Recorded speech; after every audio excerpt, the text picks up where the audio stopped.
Today's video is brought to you by Loot Crate. Hey everyone, how are you? David Franco here from DeFrancoGaming.com with some rather interesting news regarding Microsoft and the Xbox One. As of June 9th, the Xbox One will be available Kinect-free. In other words, without the Kinect bundled, for $399, which just happens to be the same exact price of Sony's PlayStation 4. Now, I gotta say, this is definitely happening sooner than I expected. I was predicting maybe a decision like this to occur September or October-ish, to get ready for holiday sales. But you know what? Sooner is better than later, right? So according to the Polygon article that I read over at polygon.com, of course, links right below, Microsoft is saying that this has nothing to do with the success of the Kinect. And you know what? I do believe them, because the fact that the Kinect was bundled with the Xbox One since day one, that was a very smart move in my opinion. It's one of the few things that definitely stuck out about the Xbox One and made it unique, at least when comparing it to similar consoles. And this is really interesting. According to the Polygon article, more than 80% of Xbox One users are currently active with the Kinect. That's a huge number. That's a big deal. The fact that more than 80% of Xbox One users are actually using the Kinect on a regular basis, that's quite impressive. And well, you know what? I'm definitely part of that 80% because I really do enjoy turning on and turning off my Xbox One with my voice. Xbox on. Xbox turn off. Yes. And there you go. And if I did just turn off your Xbox One, I do apologize. Oh, and also Microsoft is saying that there's an average of 120 voice commands used on the Xbox One per month. 120 voice commands. So if you factor in Xbox on and Xbox turn off, that's 2 times 30, 60 voice commands, assuming you play at least once a day. So that makes sense. And if you play twice a day, then you just happen to get 120 voice commands, which is the number I just explained. But regardless, more than 80%, 120 voice commands, good numbers right there. Not only that, but Microsoft has also confessed in saying that this is the best way of going against the PlayStation 4 directly. Microsoft is listening to its customers, which is awesome. They're basically giving the gamers more options, which is what people have wanted since the beginning. Now, personally, bundling the Kinect with the Xbox One has never really bothered me.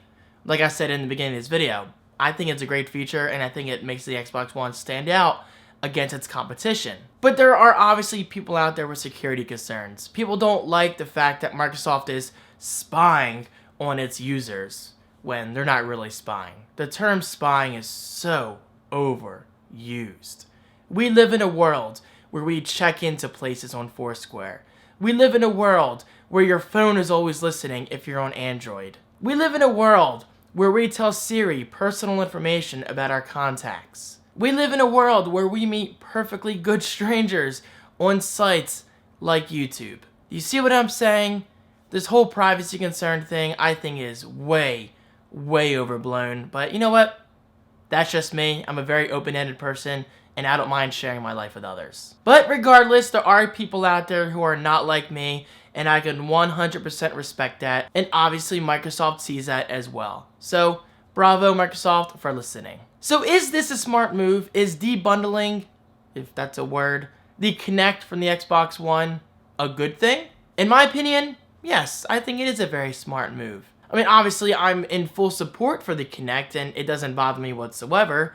But if it means getting the price tag down to $399, the same price as the PS4, and just in time for E3, it's a smart move all around. I really don't see how anyone could be against this. And most important of all, it will be very interesting to see what kind of impact this decision has on Xbox One sales going from June and into the holiday quarter. Now, with that said, I don't see Microsoft catching up to Sony, just like that in terms of PS4 sales.